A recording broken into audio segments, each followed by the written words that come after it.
जिसने मेरे संग में धोखा किया, मेरे संग फंदेबाजी करी, आज भी वो रोटियों से महंगे हैं और दर दर मतलब जगह मांगते फिर रहे हैं। फर पे हाल नहीं हुए। जिंदगी का दारोमदार नियत के ऊपर होता है। जैसी जिसकी नियत होती है वैसी उसकी बरकत होती है। मैं गरीबी जरूर थी, जरूर मेरे पास गरीबी थी, लेकिन मैंने किसी के 2 पैसे की मतलब जगह लूट मार की या किसी के खाने की बात नहीं कही।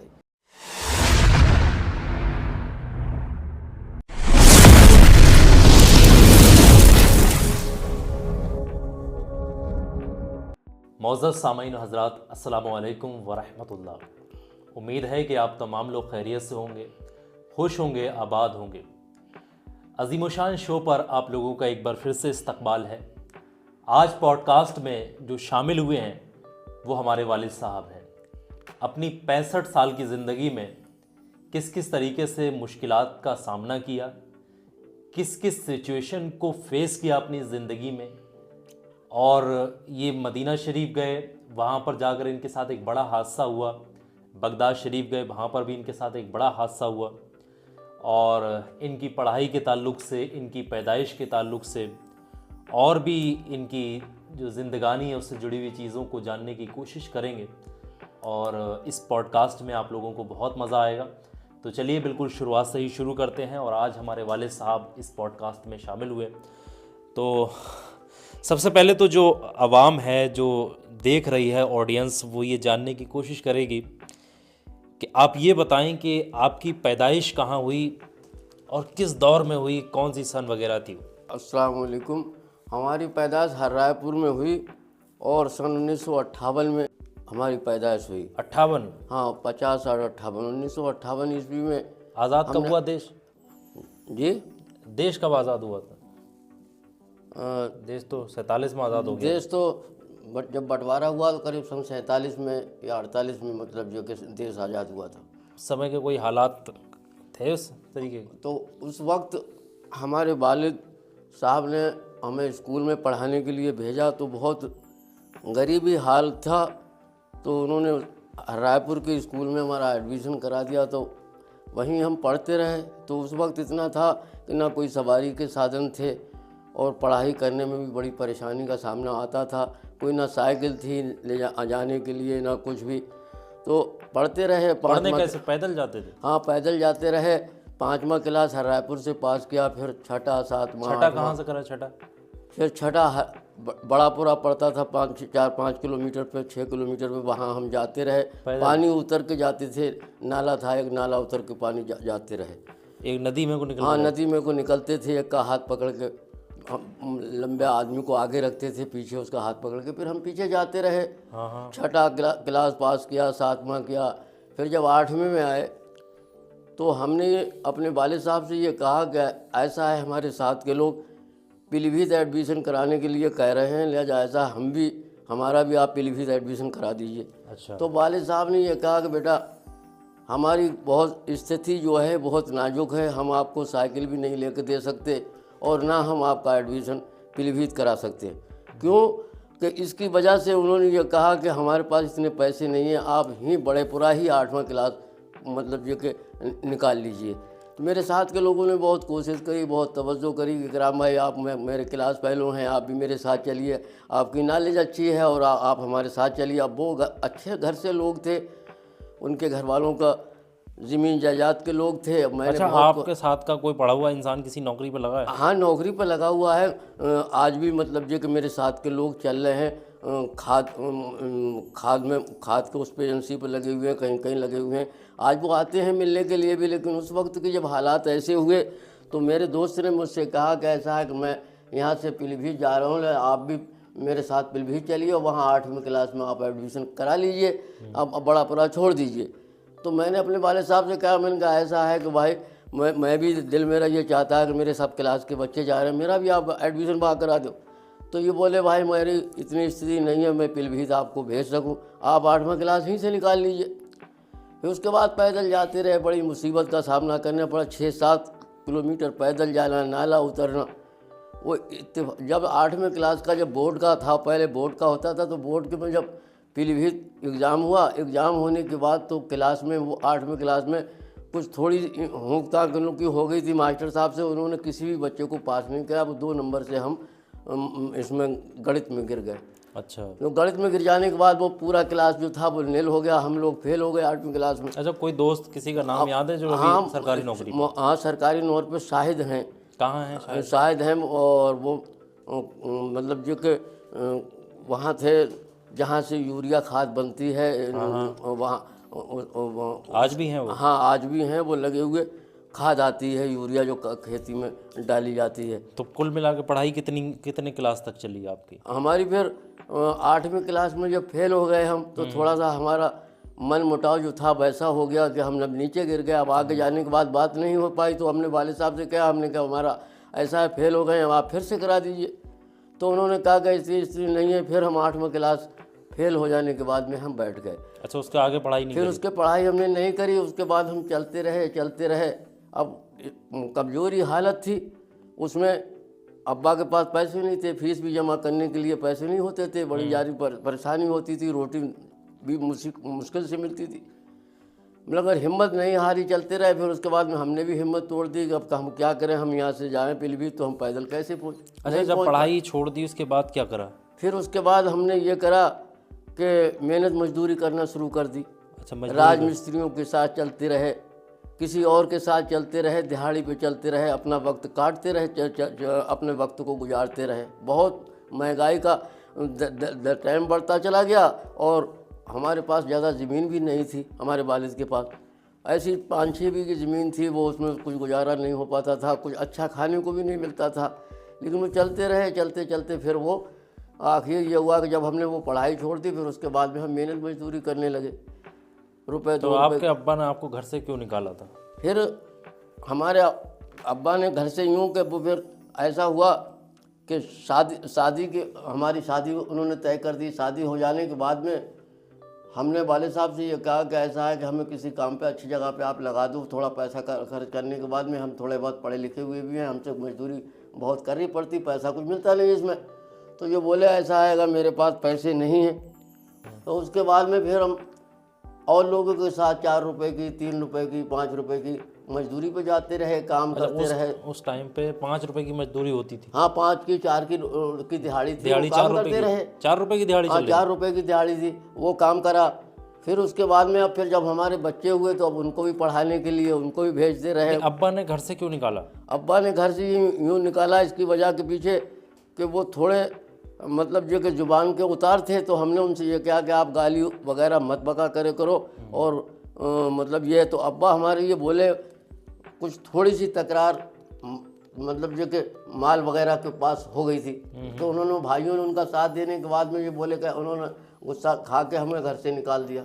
कुछ दिया था जब घर से कुछ भी नहीं दिया हमें, ना तो हमें कुछ सामान दिया। हमारा जो दहेज का सामान था वो तितर बितर ऐसी हो गया। हम वहाँ से चले आए, दूसरे गांव में आ गए, और यहाँ अपना रिश्ते नाते में करके हम मेहनत मजदूरी करके पेट पालते रहे। फिर भी अपने बाप के पास हम चौथे 5वें दिन जाते रहे। हम उनसे ये कहा हमने, कैसा है कि हमें भाई तो हमारा वक्त बहुत ख़राब है, हमारे बच्चे हमारे तन से हैं, हमें कम से कम थोड़ी बहुत ज़मीन दे दो, या थोड़ा बहुत हमें कम से कम कोई हिसाब ऐसा बना दो कि हम मजदूरी से हमारा काम नहीं चल रहा। लेकिन वो उन्होंने नहीं माने, बोले भाई आप 1 दफ़ा नहीं 4 दफ़ा भी कहो, मैं अभी नहीं दूंगा जब तक कि सबकी शादी ना हो जाए। उन्होंने इसी बात को कहते टालते चले गए, और कोई उन्होंने सामान हमें नहीं दिया। आखिर हम घर से चले आए, हम दूसरे गांव में रहने लगे अपने मेहनत मजदूरी करके। हमने घर की जगह ली, बच्चों को पढ़ाया। फिर हमारे बच्चे भी जब थे साथ में तो हम उनको जाते आते रहे। अच्छा, आप बच्चों को साइकिल बैठाल के किस तरीके से ले जाते? फिर एक टूटी फूटी हमने ऐसी कम पैसों की एक साइकिल ले ली बड़े लड़के को। फिर हम अमरिया तक पहुंचाते रहे उसको। अमरिया हमने नज़दीक पड़ता था 6 किलोमीटर में, वहाँ एडमिशन करा दिया। उसको ले जा के वहाँ जाते रहे। तो परेशानी उस वक्त सवारी के साधन नहीं थे, पैसा पल्ले में नहीं था, मजदूरी बहुत कम थी, बड़ी मुसीबतों का सामना करना पड़ता था। हम लोग आगे बढ़ने से मजबूर पड़ गए, घर वालों ने साथ छोड़ दिया। एक बेटे को आपके दरवाजे पे ही कोई तांगे वाला दबा के चला गया? हाँ, दबा के चला गया था। वो बाजार को जा रहा था, उसमें कम से कम 3-4 क्विंटल वजन लदा हुआ था। बच्चा बाहर आ गया, पता नहीं घोड़े की टाप लगी क्या हुआ, वो दबा के चला गया। फिर वो भाग गया? हाँ वो उसके बाद में उसको रोक लिया था, हाँ। लेकिन ना उसको कोई मारा, ना कुछ करा, ना कोई पैसा टका लिया, उसको बहरहाल छोड़ दिया गया। अच्छा, वो दबा के चला गया, वो ख़त्म हो गया था। उसी हालत में और भी उस परेशानी समय आप कहाँ थे? हैं। हम तो बाजार को गए हुए थे अच्छा गुड़ बेचने के लिए। अच्छा। तो पीछे से जब हमें खबर मिली कि आपका बच्चा मतलब जो कि उसको चोट लग गई है, तो और आप घर को चलिए, तो फिर हम वहाँ से बाज़ार से लौट के चले आए थे। हम गुड़ का काम करते थे, कोल्हुओं पे से गुड़ लाते थे बाज़ारों में, उसकी फ़रोख्त करते थे। अच्छा, एक बार आपके घर में कहा जाता है चोरी हुई, और चोरी ऐसी हुई कि वो सब सामान ले गए और बुरे तरीके से सब तोड़ ताड़ के चले गए। वो क्या मसला है, थोड़ा बताएं। वो मसला ये था कि मैंने फिर उसके बाद परचूनी की दुकान का थोड़ा सा काम कर लिया था। मैंने कहा पढ़ाई मजदूरी छोड़ के मैं अपनी परचूनी की दुकान थोड़ी सी कर लूँ, जिससे कि मेरा बैठने का सिलसिला हो जाए। मेरी दुकान अच्छी खासी चलती रही, मैं उसमें थोड़ा बहुत अपने घर पर अच्छा खासा खाने लगा। लोगों को हसद और जलद गाँव में पैदा हुआ, तो उन्होंने एक कमेटी बनाई, और कमेटी बना के ये कहने लगे कि ऐसा है, इसके पास पैसा है, हाँ इसके पास पैसा है। उन्होंने मतलब जो कि मतलब जो छोटे टाइप के लोगों के सामने जिक्र कर दिया। बात जो थी वो बहुत गलत थी। उन लोगों की समझ में आ गया मैं तनहा, मेरा एक बेटा और दूसरे में मेरी बीवी और मैं, 3 जने घर पे।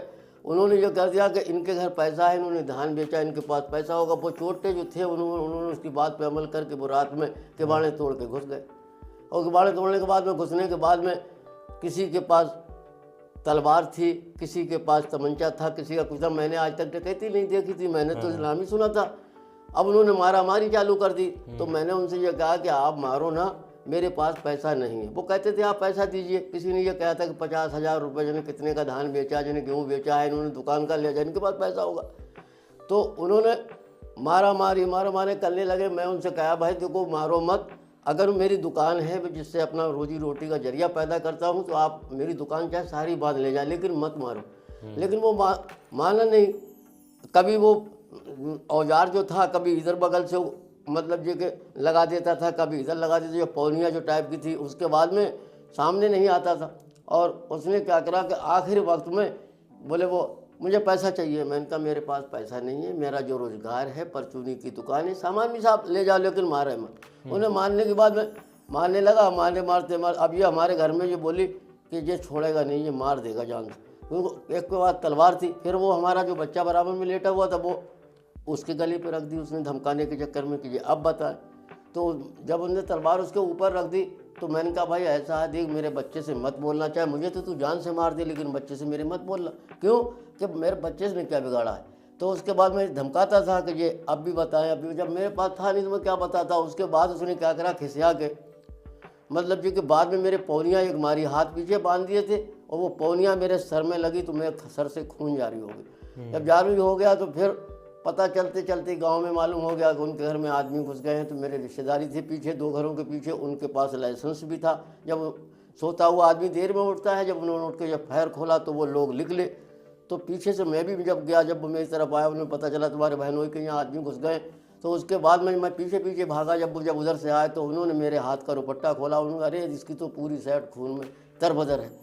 तो ये अच्छा हुआ बीच में सर में नहीं लगी थी, बच के लगी थी, तो वो मालिक ने मुझे बचा दिया था। तो वो हादसा भी मेरे सामने तो वो पकड़े गए बोलो? वो लोग पकड़े नहीं गए। फिर मैंने FIR कर दी थी।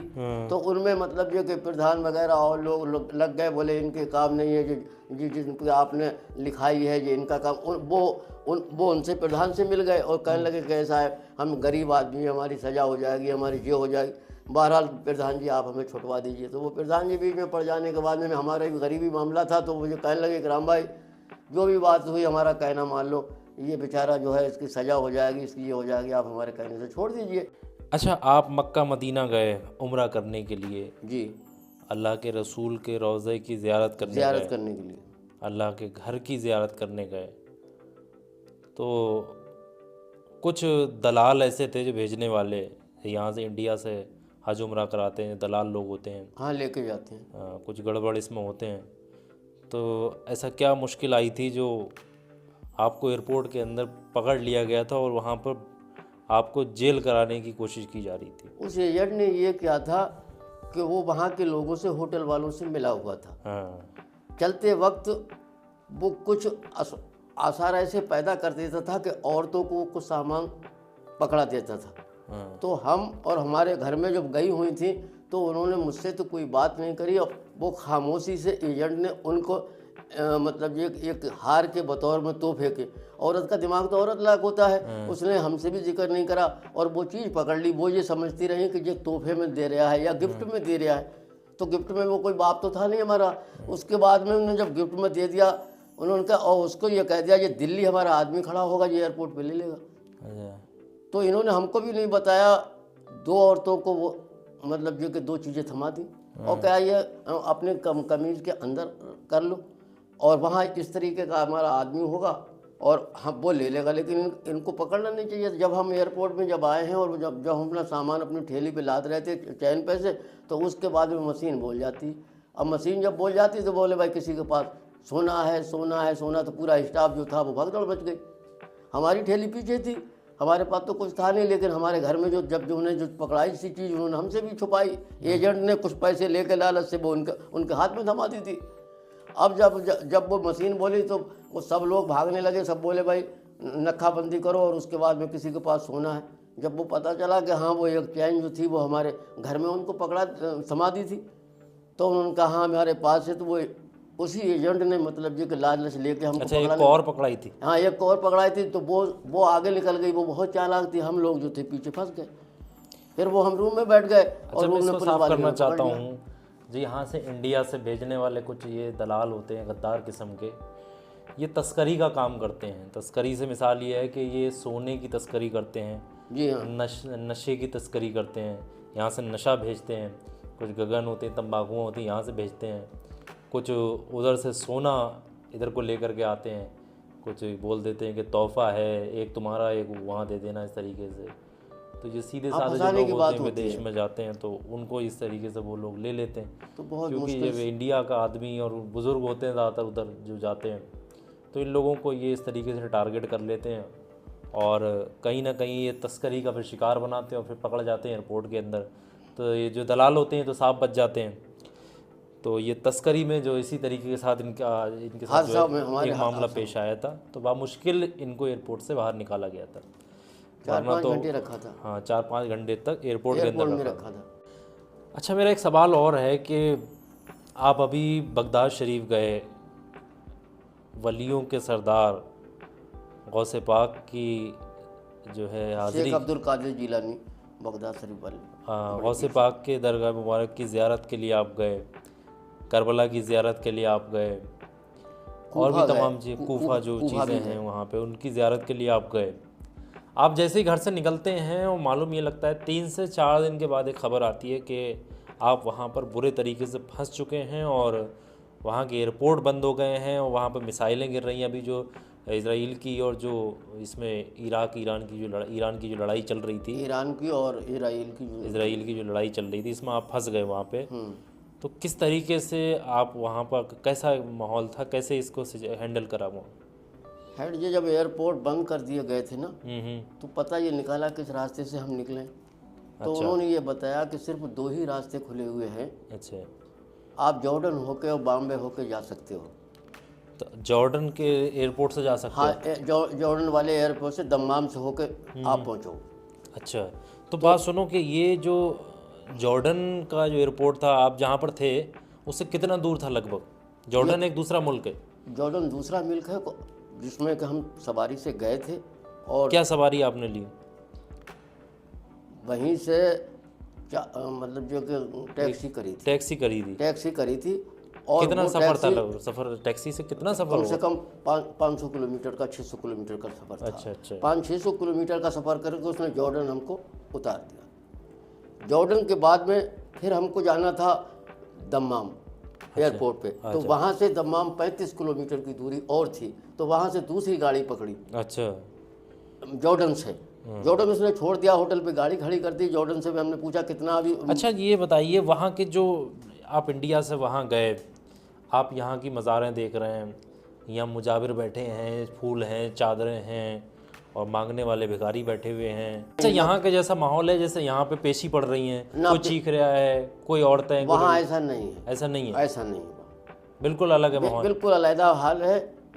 और दूसरे लोगों का कब्जा है सियाओं का वहाँ पर। अच्छा, वहाँ शियाओं का। शिया लोग हैं, वो अपनी नमाज भी अलग तरीके से पढ़ते हैं। उनका अच्छा, यहाँ की नमाज में वहाँ की नमाज में कितना फ़र्क दिखा? इतना फ़र्क ये है कि वो जो बराबर में नमाज पढ़ते थे वो लोग, तो वो एक करबला की मट्टी की टिकिया रखते हैं सर के आगे। अच्छा, इतनी बड़ी करबला की टिकिया की होती है, तो वहाँ औरत हो या आदमी हो वो उस पर सजदा करते हैं। अच्छा, गिट्टियों पर सजदा करते? गिट्टी हुई वो कहते हैं ये करबला की मट्टी है। अच्छा, इसको सामने रखेंगे जब तक वो नमाज पढ़ेंगे, उसके बाद वो टिकिया उठा के अलहदा उसको रख देते। हमने देखा, लेकिन किसी से कोई बात नहीं, हमने अपनी जमात अलहदा करी और हमने मस्जिदें भी हैं बराबर में। अरे आप करबला गए तो यहाँ पर तो इंडिया में तो बहुत सारी मसनूई करबलाएँ हैं, वहाँ की करबला और यहाँ की करबला में क्या फ़र्क है? बहुत बड़ा फ़र्क है वहाँ पर। एक यहाँ से जो चीज़ सुनते थे तो और बात थी, और जहाँ पर वो जाके बिल्कुल मौके पे पहुँचे हैं और जब वो देखा है तो वो तो ऐसा मालूम देता है कि ये जीते जी जन्नत है। किस तरीके का बनाया हुआ है उसका, क्या स्ट्रक्चर क्या है वहाँ का?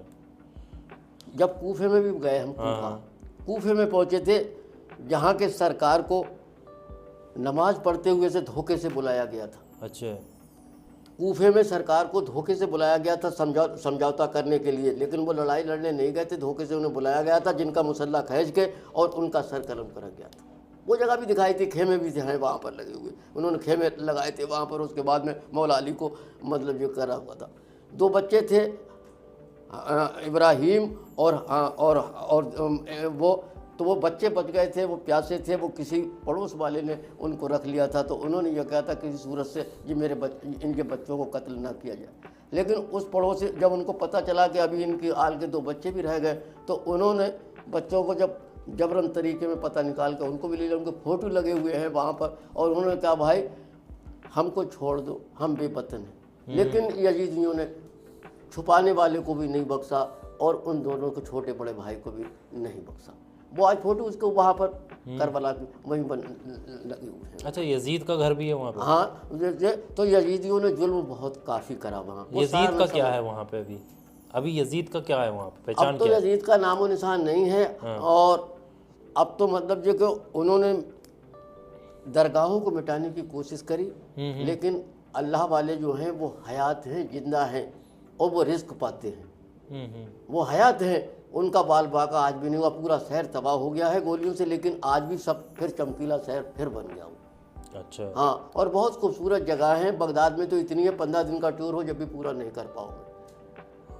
और फिर करबला शरीफ में भी, नजम में भी मौला अली का मज़ार है। जगहें ऐसी हैं, सोना बहुत लगा हुआ है, जीते जी जन्नत है वहाँ पर।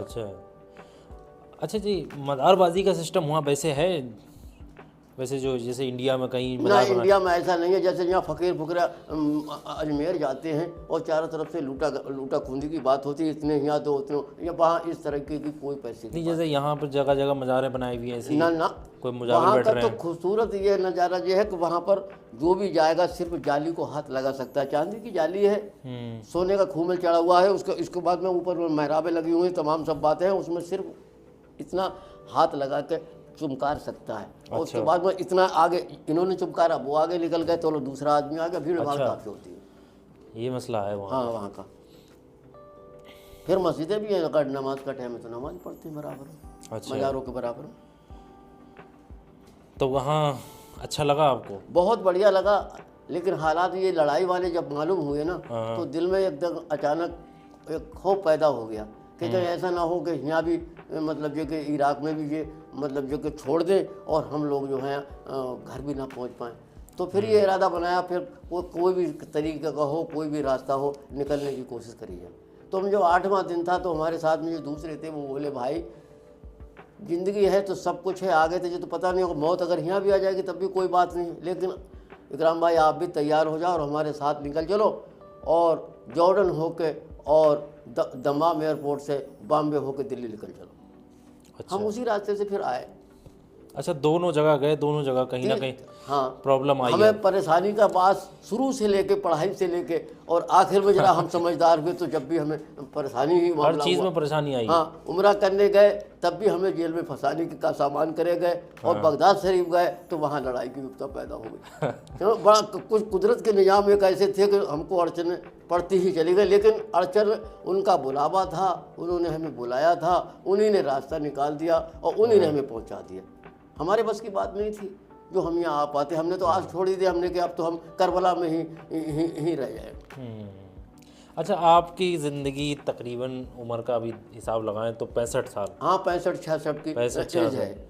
इस 65 साल की ज़िंदगी को एक छोटे सी चीज़ में अगर समेट के अगर बयान किया जाए तो क्या एक मैसेज दोगे लोगों को, कि क्या समझ में आता है लोगों को कि ज़िंदगी किस तरीके से जीना चाहिए और ज़िंदगी का किस चीज़ का नाम ज़िंदगी है?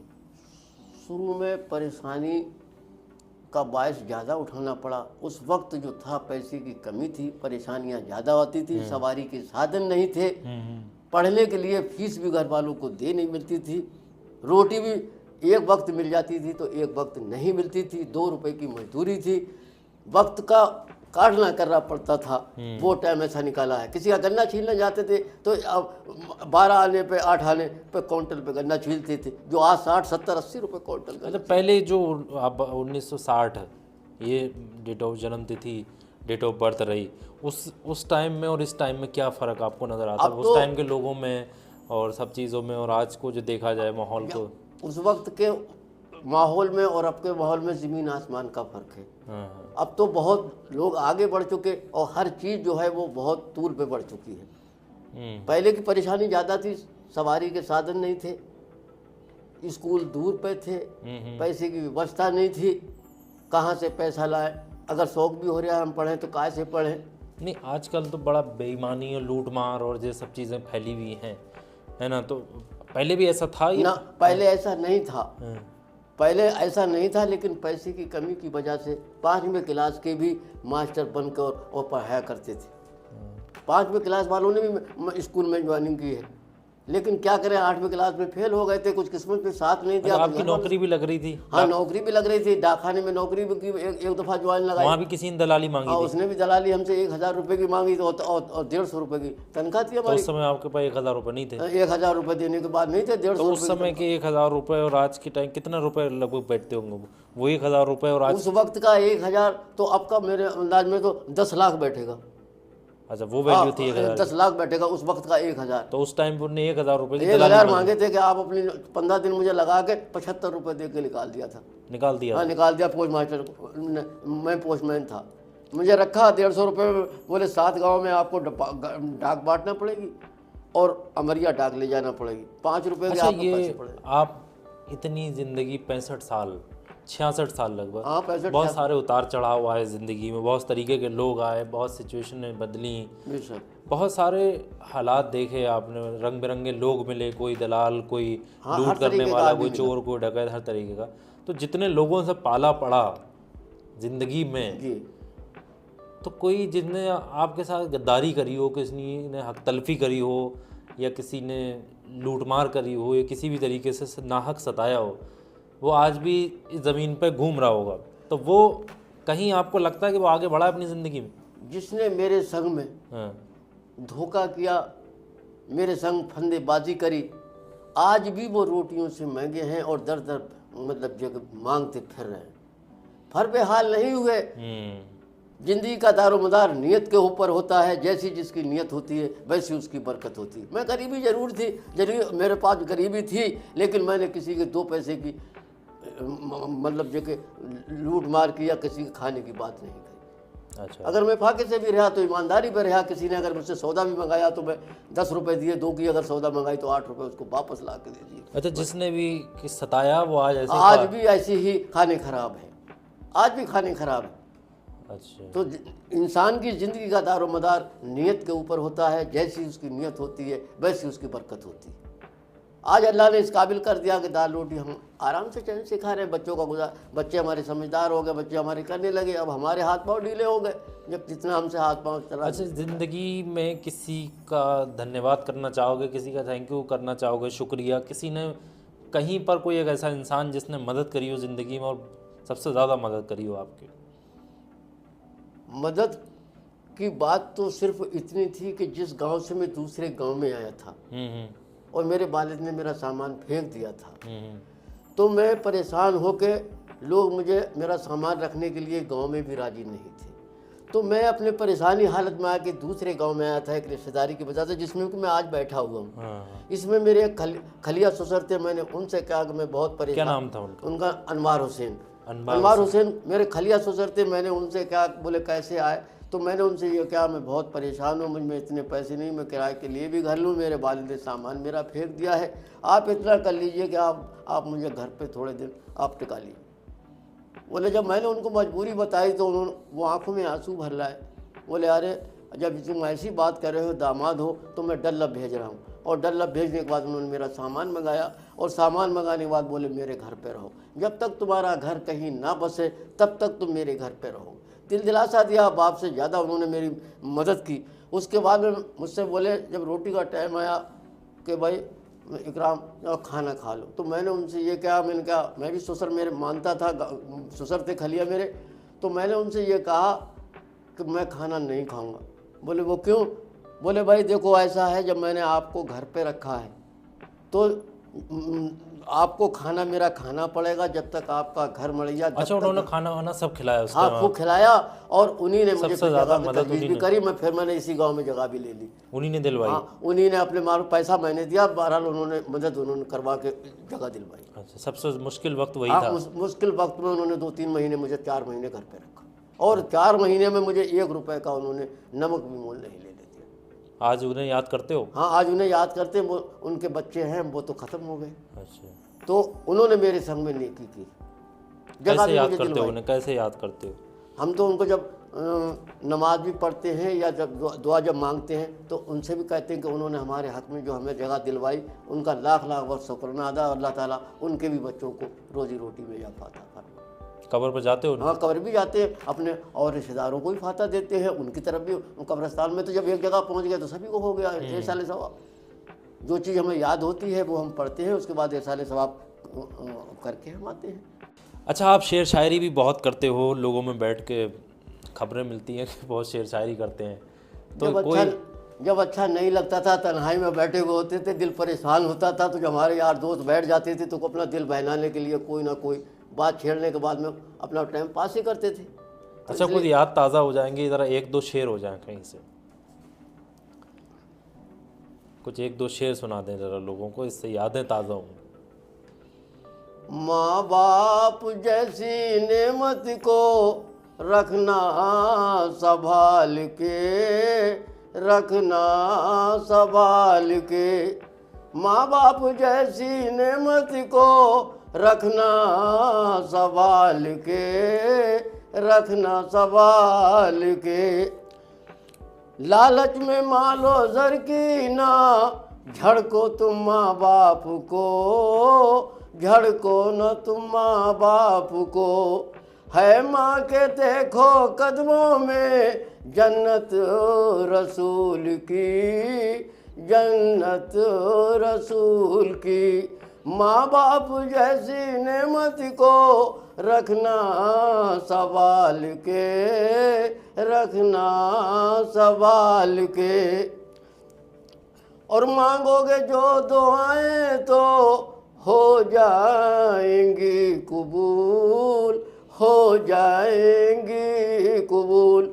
मांगोगे जो दुआएं तो, यानी माँ बाप के मुतालिक करें, अपने माँ बाप से अगर जो खुशी होंगे, जो राजी होंगे, तो मांगोगे जो दुआएं तो हो जाएंगी कबूल, हो जाएंगी कबूल।